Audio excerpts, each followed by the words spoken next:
교사 헌신 예배로 같이 참여할 수 있게 돼서 감사하게 생각합니다. 헌신 예배라고 했는데 오늘 제가 확인해 보니까 유년부의 교사 4분 그리고 청소년부의 교사 3분 이분들이 올 2025년 저희 서울보훈교회를 이끌어갈 교사로 함께 참여하게 되었습니다. 헌신 예배가 아니라 축복 예배를 해야 되지 않나. 사실 교사로 그 자리에 있는 게 아주 놀라운 일 아닙니까? 그것만 놀라운 게 아니라 여러분들이 다 놀라운 분들이세요. 기독교인으로 이 자리에 앉아 있는 자체가 요즘은 굉장히 놀라운 일이잖아요. 한때는 기독교인 하면 나름 추앙도 받고 뭐 존경도 받고 그럴 수도 있었던 위치가 있었는데 지금은 사실 우리가 우리 안에 있을 때는 잘 모르지만 밖에 있으면 손가락질 당하거든요. 그런데 기독교인이 되겠다고 결심하고 이 자리에 앉아 있는 자체가 굉장히 놀라운 일이고 또 그런 젊은이들을 위해서 교사로서 봉사한다는 게 정말 놀라운 일 아닌가. 그래서 오늘 제가 말씀을 전하는 것보다 방금 전에 나와서 찬양하는 모습, 주님 뜻에 따라서 가기도 하고 서겠다라고 고백할 때 가슴이 아주 뭉클했습니다. 이미 1년 계획들이 어느 정도 나왔을 테니까 뭐 제가 더 뭘 어떻게 얘기할 건 아닌데 한 가지 그냥 여기 섰으니까 말씀드리기는 이제 교사 헌신 예배로 말씀 전한다라고 생각할 때 여러분들도 생각 떠올려 볼 수 있지만 나는 도대체 그 학생 때 교회를 다니면서 무슨 도움이 됐나 이런 생각을 해보는 거예요. 저는 모태신앙이긴 하지만 교회를 아주 어렸을 때만 조금 다니다가 뜻한 바가 있어서 초등학교 5학년 때 교회를 그만뒀습니다. 그러다가 이제 친구가 자꾸 전도를 해가지고 수련회 가자고 그래가지고 중학교 1학년 때 이 교회 수련회 갔다가 그만두고 또 중학교 2학년 때도 이 교회 수련회 갔다가 뭐 이런 식으로 하다가 한 중학교 3학년 때부터 다시 교회를 열심히 다니기 시작해가지고 교회에서 그냥 살았어요. 뭐 임력원도 하고 평일에도 맨날 교회 가고.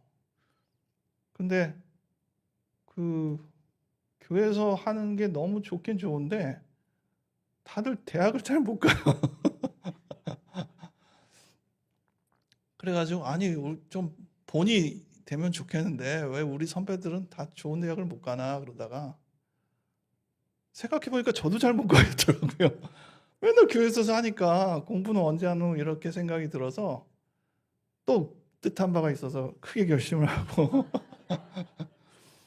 고3 때는 교회를 옮겼습니다. 그러니까 같은 교회에서 너무 활동이 많으니까 그냥 편하게 있을 수는 없다고 생각해서 고3 때 옮긴 교회가 순복음교회였어요. 여의도 순복음교회.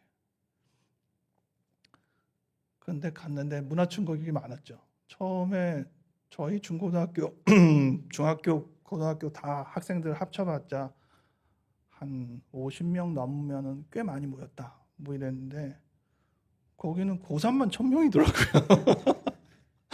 딱 들어갔는데 우와 이거 모여가지고 매주 뭐 바라는 대학 하나님께서 주실 것입니다.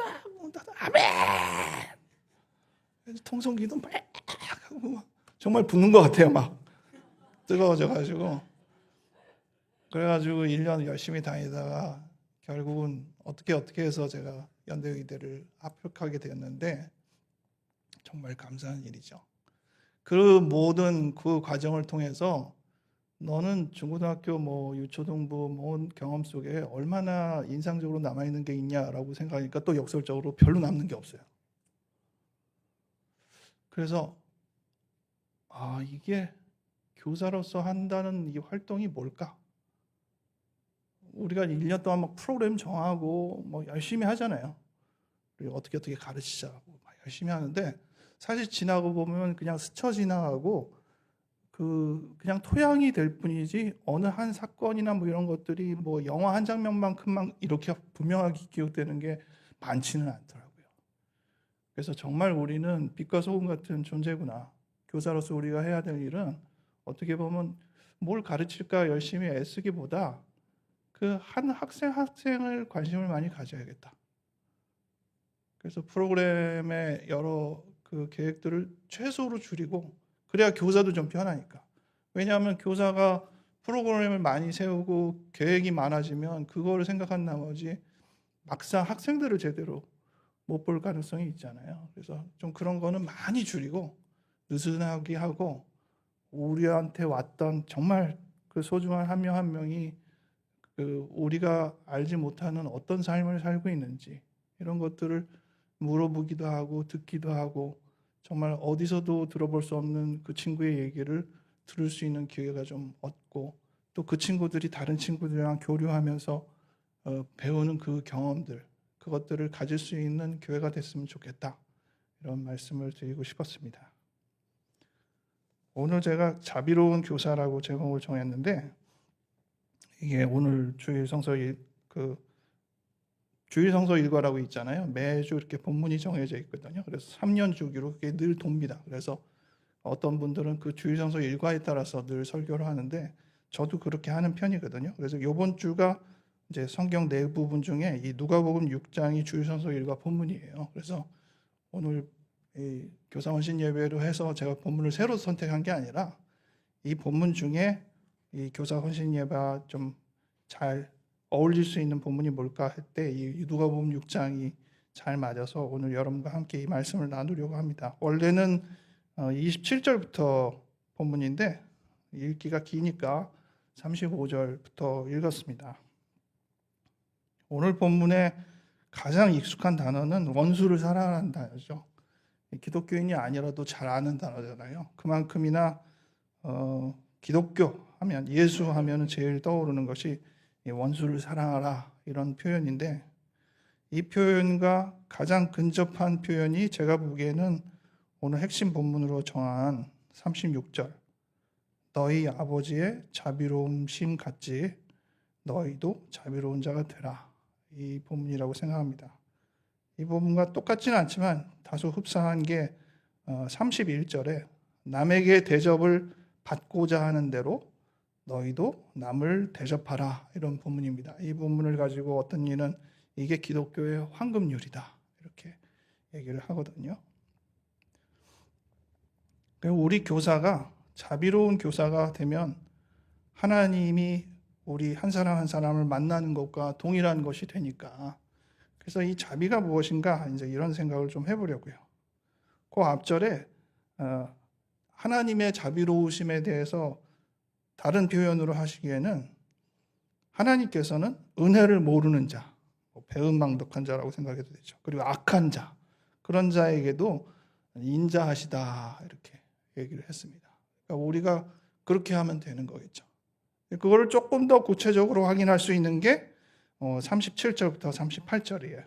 여기서 보면은 네 가지가 나오는데, 첫 번째 두 개는 하지 않는 거, 두 개는 이제 하는 거, 이렇게 딱 대비가 되어 있습니다. 하지 않는 거는 비판하지 말라, 정죄하지 말라, 이런 표현입니다. 우리가 학생들을 볼 때도 사실은 판단하게 되잖아요. 그리고 어떤 애들은 쟤는 커서 뭐가 될까? 뭐 이런 생각도 하고, 이런 비판과 정죄를 하지 말라. 사실 점점 크면서 생각하게 되더라고요. 처음에는 훌륭한 사람, 못된 사람 이렇게 있는 줄 알았어요. 그리고 비교적 나는 그래도 훌륭해, 이렇게 생각했었어요. 근데 살면서 안 그렇더라고요. 참 훌륭해 보이는 사람도 참 이상한 걸 많이 하고, 또 굉장히 엉뚱해 보이고 그냥 우리랑 교류 안 했으면 좋겠다 싶은 사람도 참 멋진 구석들이 있고, 그래서 사람은 역시 한 사람의 훌륭함으로 판단하기보다 교회가 되는 게 제일 최고다. 여러 사람들이 함께 모여서 부족을 서로 채워가며 자기의 그 밝혀낼 수 있는 부분들을 서로에게 밝게 해주는 것, 그것이 참 좋은 모습이다, 이런 생각을 더 하게 되거든요. 그래서 이 비판하지 말고 정죄하지 말라는 의미도 그렇게 들릴 수 있겠습니다. 이거와 대비돼서 하라는 게 두 개인데, 용서하라, 그리고 주라, 이렇게 돼 있어요. 영어 성경으로 볼 때 이게 조금 더 의미 있게 다가봅니다. 용서하라는 forgive입니다. 그리고 주라 하는 give예요. 마치 단어가 비슷하잖아요. forgive 앞에 for 빼면은 give니까 실제로 이게 어원적으로 공통적이 있나 이렇게 찾아보니까 공통적이라고 하더라고요. 용서라는 단어랑 준다라는 단어가 무슨 공통점이 있나 이렇게 생각하긴 되는데 원래 이 용서라는 forgive라는 단어는 준다라는 give 단어 앞에 for이 붙는 어원적으로 그런 단어인데 이 for이라는 뜻은 완벽하게 이런 의미로 원래 영어 어원은 아니니까 그런 출발이에요. 그러니까 완벽하게 준다는 거예요. 그게 용서라는 겁니다. 어떻게 보면 빛을 탕감해 준다 뭐 이런 것과 비슷하죠. 완벽하게 준다는 겁니다. 그게 진정한 용서라는 거죠. 그래서 용서랑 준다라는 의미가 크게 다르지 않다라는 부분을 이번에 본문을 공부하면서 떠올랐어요. 38절이 제일 재밌는데요. 주는 것에 대해서 아주 자세하게 설명이 나오거든요. 주라 그러면 너에게 줄 것이니. 여기는 계속 그 반복이 나와요. 이게 특별히 예수님이 직접 하신 설교니까 더 인상적인데 그렇게 하면 그렇게 받는다. 그렇게 하면 그렇게 받는다. 계속 그게 나옵니다. 비판하지 않으면 너도 비판을 안 받는다. 정죄하지 않으면 너도 정죄를 받지 않는다. 네가 용서를 하면 너도 용서를 받는다. 네가 누구한테 주면 너도 무엇을 받는다. 이런 거예요. 그야말로 내가 대접하고 싶은 만큼 내가 대접할 때 의미가 있다는 것이고 이런 부분의 예수님의 설법은 가장 대표적으로 우리가 늘 주기도문 하면서 우리가 우리에게 죄 지은 모든 자를 사하여 준 것 같이 우리 죄를 사하여 주옵시고라고 하는 것과 아주 동일한 얘기입니다. 주는 만큼 받는 거예요. 근데 어떻게 줄 때 어떻게 받느냐라고 할 때 이 38절이 정말 재밌더라고요. 거기 하단에 보면 너희가 헤아리는 그 헤아림으로 너희도 헤아림을 도로 받을 것이다. 이렇게 적혀 있거든요.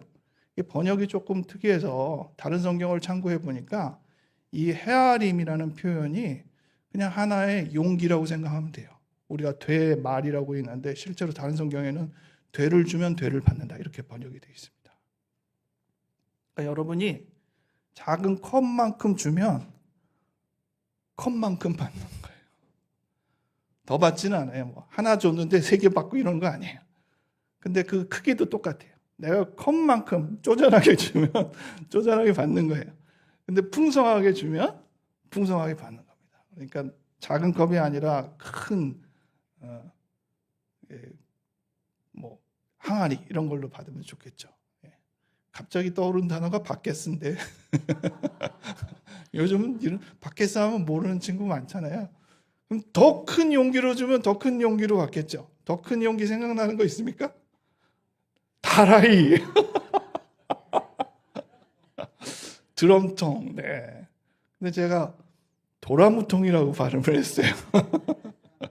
그때는 그렇게 했잖아요. 그러니까 저희 아내가 옆에서 그 단어 뜻을 요즘 애들은 모르는데 나는 알아들으니까 알아듣는 내가 창피하다 이런 생각을. 뭐 도라무통으로 주면 도라무통으로 받는 거예요. 그러니까 줄 때 얼마나 크기로 주느냐가 참 중요하다. 뭐 더 받는 거 아닙니다. 2-3배 받는 게 아니고 주는 만큼 받는 거예요. 근데 차이점이 있어요. 예수님이 이런 그 아주 특이한 방식을 얘기했나. 똑같은 용기로 받긴 하는데 후이되어 받는단 말이에요. 같은 용기로 받아도 후이되어 받아서 눌러요. 그 용기에다가 눌러서 받는데요. 그리고 흔들어서 받는데요. 그리고 넘치도록 받는데요. 네, 이렇게 재밌더라고요. 주는 만큼 받긴 받는데 우리는 그냥 대충 이렇게 해서 뭐 받았다고 칩시다. 근데 아니에요. 우리한테 받을 때는 이렇게 눌러서 흔들면 빈 공간까지 이제 채우잖아요. 그래서 흔들고 또 누르고 심지어는 그렇게 줄 정도로는 이 용기에 한계가 있으니까 더 주기는 어려운데 막 흘리면서 주는 거예요. 흘리면서. 그러면 주워 담으면서 더 받으면 최소한 1배보다는 훨씬 크지는 거잖아요. 그러니까 그렇게 받는 겁니다.